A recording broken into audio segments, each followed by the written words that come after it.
নমস্কার বন্ধুরা, আমি সোমা। গোপালের হেসেল চ্যানেলে আপনাদের সবাইকে স্বাগত।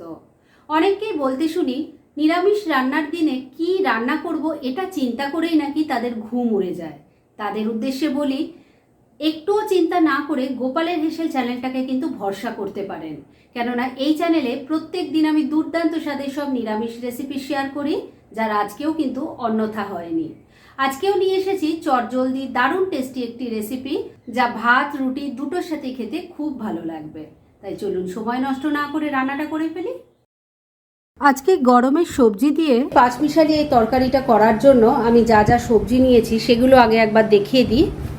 আমি নিয়েছি, এখানে আছে ঝিঙে, আছে কুমড়ো, বরবটি আছে, কুঁদরি আছে, পেঁপে নিয়েছি, বেগুন আছে, আর এর সাথেই দেব একটু কাঁচকলা আর আলু। এই দিয়েই তৈরি হয়ে যাবে দারুণ টেস্টি আজকে এই পাঁচমিশালি তরকারির রেসিপিটা। তাহলে চলুন রান্নাটা শুরু করি। এই রান্নাটা করার জন্য কড়াইয়ের মধ্যে আমি সর্ষের তেল গরম করে নিয়েছি। প্রথমেই এর মধ্যে আমি এক মুঠো বাদাম ভেজে নিচ্ছি। ফ্লেমটাকে একটু কমে রেখে বাদামগুলোকে ভেজে নিচ্ছি। বাদামগুলো ভেজে তুলে নিয়েছি। এবার এই তেলের মধ্যে প্রথমে আমি একটু বেগুনের টুকরো ভেজে নিচ্ছি। অল্প একটু নুন দিয়ে দিলাম। এবার বেগুনের টুকরোগুলোকে ভেজে তুলে নেব। বেগুনের টুকরোগুলো ভেজে তুলে নিয়েছি। এবার যে তেল আছে তার মধ্যেই বাকি রান্নাটা হয়ে যাবে। এর মধ্যে প্রথমে দিয়ে দিচ্ছি অল্প পাঁচফোড়ন, দিয়ে দিচ্ছি একটা তেজপাতা, একটা শুকনো লঙ্কা, এর সাথে দিয়ে দিলাম অল্প একটু হিং। ফোড়নটাকে একটু নাড়াচাড়া করে নিচ্ছি। ফোড়নটা থেকে এখন খুব সুন্দর একটা গন্ধ বেরোচ্ছে। এবার এর মধ্যে আমি এক এক করে সবজিগুলো দিয়ে দেব। প্রথমে দিয়ে দিচ্ছি আলু আর কুমড়ো। এগুলোকে প্রথমে একটু ফ্রাই করে নিচ্ছি। আলু কুমড়ো মিনিট দুয়েক ফ্রাই করে নিয়েছি। এবার এর মধ্যে আমি বাদ বাকি সবজিগুলো দিয়ে দিচ্ছি। বন্ধুরা, আপনারা আমার রেসিপি দেখার সাথে সাথে আমার ফেসবুক পেজ গোপালের হেসেল ফলো করতে পারেন। ডেসক্রিপশন বক্সে লিঙ্ক দেওয়া আছে। সমস্ত সবজিগুলো দিয়ে দিয়েছি। এবার এর মধ্যে নুনটা দিয়ে দিচ্ছি। দিয়ে দিচ্ছি অল্প হলুদের গুঁড়ো। সব কিছু খুব ভালো করে মিশিয়ে নিচ্ছি। 2-3 মিনিট সবজিগুলোকে আমি একটু ফ্রাই করে নিয়েছি।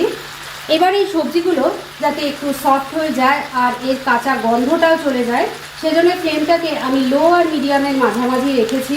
এই ফ্লেমে আমি 3-4 মিনিট ঢাকা দিয়ে রান্না করে নিচ্ছি।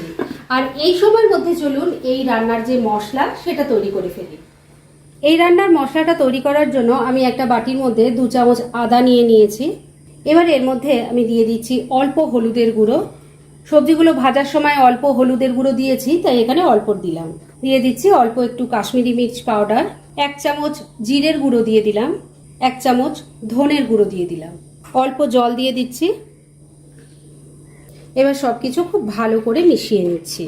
আমি এই রান্নায় যে একটা স্পেশাল মশলা দেব, সেটা কিন্তু রান্নার শেষেই দিতে হয়, তাই একটু ধৈর্য ধরে সঙ্গে থাকুন। মশলাটা তৈরি হয়ে গেছে। এবার এই বাটিটাকে এক সাইডে রেখে দিচ্ছি। আর ওভেনে কড়াইটা বসানো আছে, চলুন ওই দিকে যাই। মশলাটা তৈরি করে রেখে দিয়েছি। এদিকে ঢাকা দিয়ে 3 মিনিট রান্নাও হয়ে গেছে।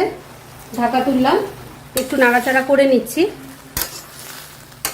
আমি এখানে সমস্ত সবজি একসাথে দিয়েই ভেজে নিয়েছি, কেননা তেলটা কম লাগবে সেজন্য। তবে আপনারা কিন্তু আলাদা করেও ভেজে নিতে পারেন। এবার এর মধ্যে একটা টমেটোকে 4 টুকরো করে দিয়ে দিলাম। যে মশলাটা তৈরি করে রেখেছি সেই মশলাটা দিয়ে দিচ্ছি। এবার ভালো করে মিশিয়ে নিচ্ছি। আর মশলার সাথে সবজিটাকে খুব ভালো করে কষিয়ে নিতে হবে। এই রান্নাটা আপনারা যেমন গরম ভাত দিয়ে খেতে পারেন, সেরকম রুটি পরোটা দিয়েও খেতে পারেন। আর অন্যদিকে আপনারা ঠাকুরের ভোগের জন্যও তৈরি করতে পারেন। মিনিট 2 মশলাটা সবজির সাথে ফ্রাই করে নিয়েছি। তবে এই মশলাটাকে খুব ভালো করে কষাতে হবে, সেজন্য ফ্লেমটাকে আমি লো আর মিডিয়ামের মাঝামাঝি রেখেছি। এই ফ্লেমে আমি ঢাকা দিয়ে 2-3 মিনিট রান্না করে নিচ্ছি। মিনিট 4 রান্নাটা হয়ে গেছে। ঢাকা তুলছি, একটু নাড়াচাড়া করে নিচ্ছি। সবজিগুলো এখন অনেকটাই সফট হয়ে গেছে আর এর থেকে জলটাও বেরিয়ে গেছে। এবারে এর মধ্যে আমি ভেজে রাখা বেগুন আর বাদামটা দিয়ে দিচ্ছি। মিশিয়ে নিচ্ছি। বাদাম আর বেগুনটাকে সব কিছুর সাথে খুব ভালো করে মিশিয়ে নিয়েছি। এবার এর মধ্যে আমি জল দিয়ে দেব। এই রান্নায় কিন্তু খুব বেশি জল দেওয়ার কোনো দরকার নেই, কেননা সবজিগুলো বেশিরভাগটাই সেদ্ধ হয়ে গেছে। তাই অল্প করে আমি মশলার বাটিটাতেই জল নিয়ে দিয়ে দিলাম। এবারে এর মধ্যে আমি নুন দিয়ে দেব। আগেও খানিকটা নুন দেওয়া ছিল, তাই সেই বুঝে নুনটা দিতে হবে। অল্প চিনিও দিয়ে দিলাম। দিয়ে দিচ্ছি 2টো কাঁচা লঙ্কা। ভালো করে মিশিয়ে নিচ্ছি। আমি কাঁচা লঙ্কাগুলো কিন্তু চিড়ে দেইনি, গোটাই দিয়েছি, শুধু গন্ধটা ভালো হবে সেজন্য দিয়েছি। সবকিছু খুব ভালো করে মেশানো হয়ে গেছে। এবার ফ্লেমটাকে লো আর মিডিয়ামের মাঝামাঝি রেখে আমি ঢাকা দিয়ে 6-7 মিনিট রান্না করে নিচ্ছি। আর এই সময়ের মধ্যে এই রান্নার যে স্পেশাল মশলাটা তৈরি করব সেটা আমি তৈরি করে নিচ্ছি। পাশের ওভেনে তরকারিটা হচ্ছে, আর এদিকের ওভেনটায় আমি একটা প্যান গরম করে তার মধ্যে কিছু মশলা দিয়ে দিয়েছি। সবই এখানে হাফ টিস্পুন করে নিয়েছি। আছে মৌরি, সাদা জিরে, ধনে, 2টো এলাচ আছে, একটা দারচিনি। এগুলোকে এবার আমি শুকনো খোলায় ড্রাই রোস্ট করবে। মশলাটা ড্রাই রোস্ট হয়ে গেছে। এবার গ্যাসটা বন্ধ করে আমি এটাকে নামিয়ে নিচ্ছি, আর ঠান্ডা হলে গুঁড়ো করে নেব। ড্রাই রোস্ট করা মশলাটা গুঁড়ো করে রেখে দিয়েছি। এদিকে রান্নাটাও মিনিট 6 হয়ে গেছে। ঢাকা তুলছি, একটু নাড়াচাড়া করে নিচ্ছি। এবার এর মধ্যে আমি ড্রাই রোস্ট করা মশলাটা দিয়ে দিচ্ছি, ভালো করে মিশিয়ে নিচ্ছি। মশলাটা ভালো করে মিশিয়ে নিলাম।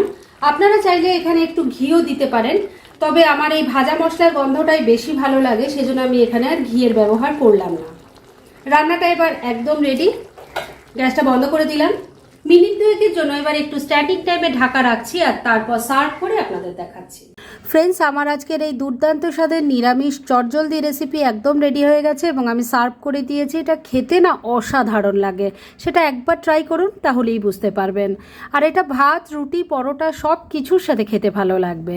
তাই এটা অবশ্যই একবার ট্রাই করুন, আর তারপর কেমন লাগলো সেটা প্লিজ কমেন্ট করে জানাবেন। এরকম ধরনের অনেক ভালো ভালো নিরামিষ রান্নার রেসিপি আপনারা গোপালের হেসেল সার্চ করলেই পেয়ে যাবেন, যার মধ্যে থেকে কিছু কিছু আমি সাজেস্টেড বক্সেও দিয়ে দেবো, সেখান থেকেও আপনারা দেখে নিতে পারেন। তাই গোপালের হেসেল অবশ্যই ভিজিট করুন। আর আপনারা কেমন ধরনের রেসিপি চাইছেন সেটাও কিন্তু আমাকে জানাতে পারেন। আমি চেষ্টা করব সেই সব রেসিপিগুলো আপনাদের সাথে শেয়ার করার। আর আমার আজকের এই রেসিপি যদি আপনাদের ভালো লাগে আর ইউজফুল বলে মনে হয়, তাহলে যারা এখনও আমার চ্যানেলটাকে সাবস্ক্রাইব করেননি তারা প্লিজ সাবস্ক্রাইব করুন। তাহলে আজকের মতো এখানেই শেষ করছি। পরদিন আবার এরকমই কোনো ভালো রেসিপি নিয়ে চলে আসব। আপনারা সবাই খুব ভালো থাকুন, সুস্থ থাকুন।